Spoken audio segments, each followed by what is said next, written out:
everyone and welcome back to my channel. So as you can see, I'm in a different location today, and as you probably guessed by the title, I'm in my car. Loads of you guys have been asking me to do this video. I'm also going to chat to you about my driving experience and journey, because I feel like you guys have been with me from day one, ever since my first driving lesson, and you've just seen like my whole progress, and now I feel like I'm at the end. I'm a qualified driver, I have a car, so I just wanted to make this video to help anyone who's going through driving lessons at the moment or struggling with confidence on the road, and just talk to you about my experience and my journey, and of course show you my lovely car. So first of all, I'm just going to hop out of the car and show you the outside. So here is my car. I think it's very, very beautiful. I was so particular. I really wanted a Mini with a cream roof, because a lot of them are cream or coloured, but they do have a black roof and black wing mirrors, and I was really particular. Mine did actually have black wing mirrors. I couldn't find one that was all cream, but these are really easy to find on eBay. They were about £70 for both. And they literally just clip on, like, so I just unclipped the black one and put the cream on. They're like mini, you know, proper mini ones and everything, so it's fine. I really love the front of the car because I think the headlights are so pretty. Like, it's just really, really feminine and cute. I actually call it the cream puff or the marshmallow. You know, people have like names for their car. I just call mine the cream puff or the marshmallow. So yeah, there's not that much to say about it. The doors are really nice. The door handles are lovely. I really like the doors. Actually, that's a really weird thing to say about a car, but I do. I'm just going to show you what's inside my boot. Okay, so this is just all like the mini documents. I think it's my insurance documents in case I have an accident, breakdown cover, like all of that info in case anything goes wrong. Oh, I have my camera bag. That's not actually usually in there, but I'm filming today, so it's in there.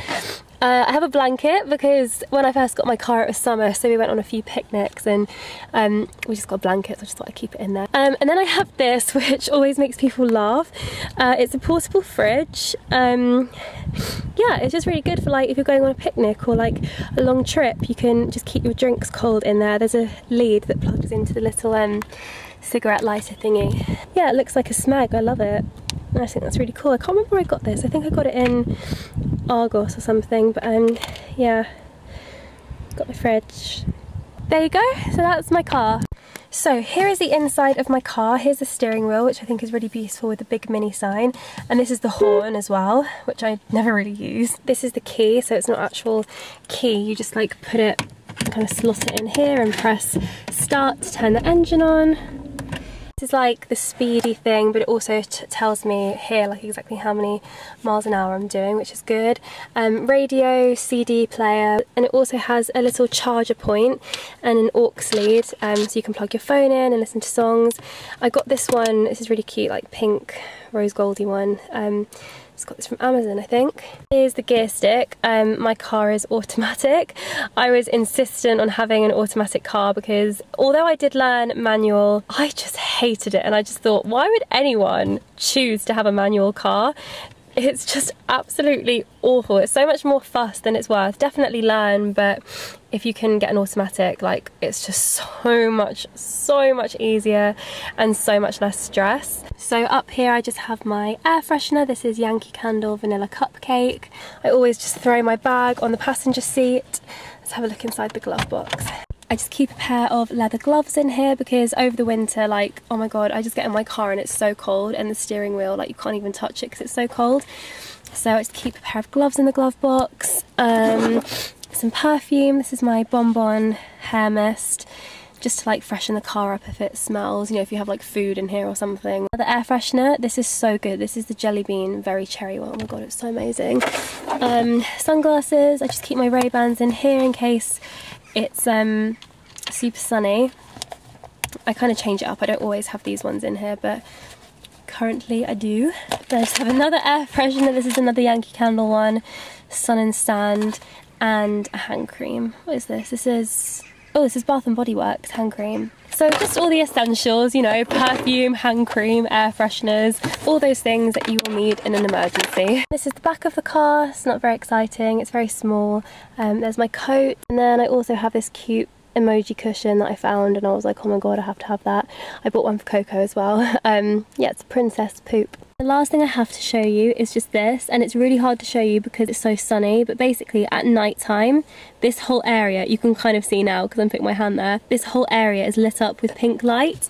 Also lights up here in the door, you totally can't see. Here at the back, you can kind of see is lit up pink. So basically at night, in the dark, my car is pink inside.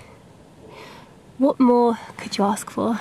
Okay, so now I've shown you around my car, I want to chat to you about my whole learning to drive experience. So I'll start from the very beginning. I was 21 when I started to learn to drive, and I know for a lot of people that's quite late. At the age of 17, I just could not have been less interested in driving. It just didn't appeal to me at all.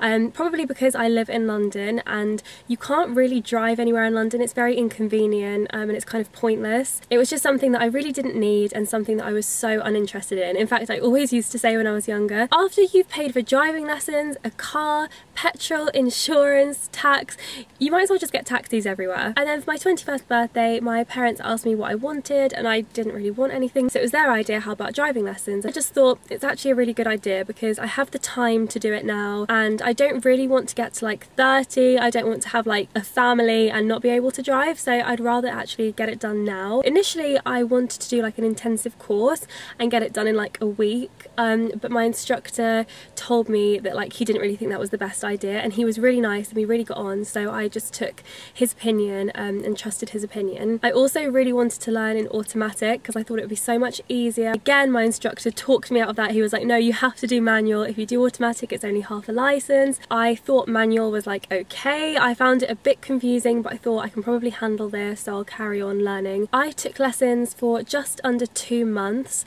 but I did quite a few hours in the week. So I used to do 4 hours of lessons a week, which was split up into 2 lessons, so 2 2-hour lessons, which I personally think is a great way to do it. For me, it took me an hour to get used to the car and to be able to like feel relaxed and drive properly. I also think if you're only doing 1 lesson a week, by the time a week rolls round, like mentally you're not going to have always remembered everything that you did in the last lesson. So I think if you can do more than 1 a week and have them for more than an hour, that's an amazing way to learn. Then of course I had to do my theory, and to revise for my theory I downloaded the DVLA app, which basically has all of the stuff that you need to learn, and it also has mock tests so you can like practice before you go in, and I found that really useful. I find that a much better way of learning. I really don't like reading information and trying to take it in. I think it's much better to like do the test, and then it tells you obviously which questions you got wrong, and then you can learn from that. I'm going to tell you something now. I actually failed my first theory test and I was so embarrassed I didn't tell anyone. I was so humiliated because I've always been really good at tests. It's like my thing.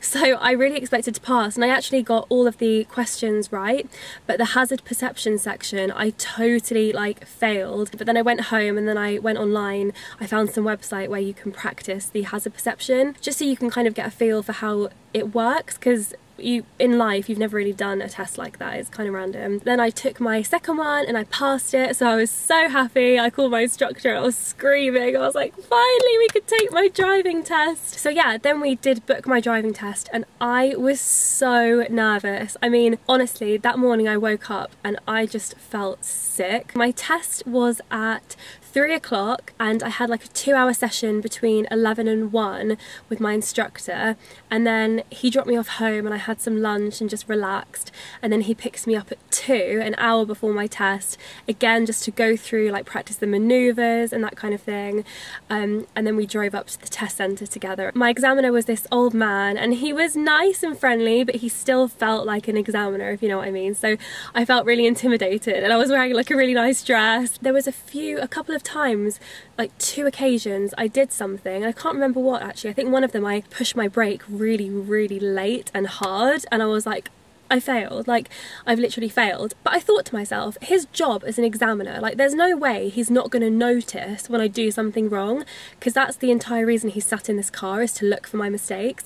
So I thought to myself, if I acknowledge my mistakes and I say, oh, that wasn't very good, like I shouldn't have done that really, then he might give me the benefit of the doubt. Whereas if I don't say anything, like he will definitely fail me. So I braked really late and then I said to him, oh God, that was really bad, I'm sorry, like I shouldn't have done that. And I totally thought that I'd failed. My instructor was in the back the whole time and I looked at him and he gave me like a thumbs up. And I was like, what? I was not expecting like a thumbs up. I really felt like it hadn't gone too well at all. The instructor just turned to me and said, Freddie, I'm pleased to tell you that you've passed. I burst out laughing because I was like, oh my god! And I gave him a big hug. He probably thought I was crazy. I got home and I FaceTimed my boyfriend with my certificate, and he was just like, oh my god, he didn't even know I was taking a test. I didn't tell anyone that I was taking my driving test. So I passed my test and I immediately wanted to get a car. For me, that was the whole point of doing it, was that so I could get a car and actually drive it. And my whole life I've had my heart set on one car. I had my heart absolutely set on a cream Mini, either a Cooper or a Mini 1. I wanted to buy a second-hand one because obviously buying a brand new car is very impractical, but I also didn't want to do that whole PCP where you pay for it monthly thing, because I wanted to own it, and I don't like paying for things every month. Like even my insurance, I just like to pay for things in one go and be done with it. I have like 3 Mini dealerships near me, so I called them all up and I told them what I want and I asked them what they had, and one of them said, like, we have this one, do you want to come see it? So I went over with my boyfriend to look at it, and I just instantly knew that that was my car. It was 3.5 years old, so quite new, and it had only done like 10,000 miles, so it literally barely been driven, and I was like, oh my god, this is perfect. I put a deposit down there and then. I was like, I'm not going to buy it now because like, I just need my dad to look at it. So I think it was like the week after we went and I bought it. They drove it out and they'd like put loads of pink balloons on it. They knew it was a really big deal to me and they made it so nice. The whole experience of finding and buying this car was just the best. The fact that it's mine and I can just get in it and drive it whenever I want is such a novelty still. I actually think this is the nicest car in the world, and obviously you're welcome to disagree with me, but personally this is just my ideal car. I wouldn't want anything else, and when it like runs out or dies or whatever happens to it, I just want to get the same one again because I love it. So finally, I should just talk about my confidence on the road after I passed my test. So I started properly driving it in September, so that's about 6 months ago, and I'm only just getting my confidence now. I feel like honestly in the last few weeks I've really turned a corner with my driving. I've been really struggling with confidence. I've had a few meltdowns in the car and I couldn't really explain to anyone why. I think perhaps because I did pass my test quickly. You know, some people learn to drive over the period of a year, so they get very comfortable on the road, but I've just gradually built it up. I started off by doing very small short journeys by myself and then making them a little bit longer and then making them a little bit longer. I still can't park to save my life. I'm getting better at parallel parking, but I actually don't know how to park in a bay, really. Like sometimes I can do it, but most of the time I can't. I'll drive to like the end of the car park a mile away where it's empty and park there and just walk. I can drive most places by myself, you know, that are quite close, but I am scared of big girl roads, as I like to call them. It's been almost a year since I started my driving journey, and I feel like now it's finally come to a close. I feel comfortable and confident in my car. So I hope you guys enjoyed this video. I know it's very different to what I usually do, but it's been very requested. So please do give the video a thumbs up and subscribe to my channel if you're new, and as always I shall see you next Monday in my video. Bye!